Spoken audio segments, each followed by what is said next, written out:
காங்கிரஸ்ங்கிற ஒரு கட்சியை வீழ்த்தி காட்ட வேண்டிய தேவை இருக்குது. நீ என் இனத்தை கொண்டிருக்கேன். அப்ப அதனாலதான் நம்ம அந்த வரலாற்றில் பெரும்பழி விழுந்தக்கூடாதுன்னு தான் எந்த கட்சி நம்ம இனத்தை அழிச்சு ஒழிச்சதோ அந்த கட்சியை அரசியல் அதிகாரத்தை இந்த நிலத்துல அறவே அகற்றணும்டாங்கிற ஒரு வெறியில நம்ம அதை செய்யறோம். அதனால அது போட்டிட்டு 63 தொகுதியில 58 தொகுதியில நாங்க வேலை செய்ய முடிஞ்சது, நேரம் இருந்தது, வேலை செஞ்சோம். அப்படித்தான் நீங்க பார்க்கணும். திருப்பி இது அதிமுக இருந்தாலுமே திராவிட இயக்கங்களை நீங்க பொதுவா இந்த 2 கழகங்களை விமர்சனம் செய்யும் போது அதிமுகவுடைய திமுக மீதான விமர்சனம் தானே அதிகமா இருக்கு. அதிமுக அந்த அளவுக்கு ஆளுங்கட்சியா இருந்த கடந்த காலத்துல இந்த காங்கிரஸ் திமுகவோட கூட்டணி இருக்கும்போது இந்த திமுகவுக்கும் காங்கிரஸுக்கும் ஆதரிச்சு வேலை செஞ்சுட்டு இருக்கேன்.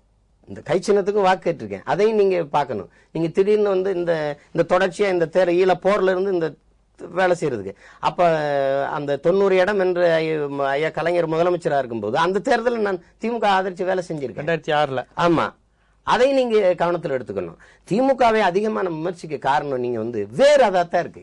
இப்ப நீங்க ஜெயலலிதா இந்த கொடுமையான ஆட்சியை செய்யறாங்க, ஊழல் லஞ்சமா இருக்குதுன்னா இந்த ஆட்சியை பிரசவித்தது யாருங்கிற கேள்விதான் நீங்க பார்க்கணும். இப்ப நீங்க ஐயா கலைஞர் மட்டும் ஒரு காமராஜராவோ அல்லது கக்கனாவோ ஐயா ஜோதிபாஸ் மாதிரியோ இருந்திருந்தா ஏது எம்ஜிஆர் ஜெயலலிதா இந்த நாட்டுக்கு எதுக்கு வரப்போறாங்க?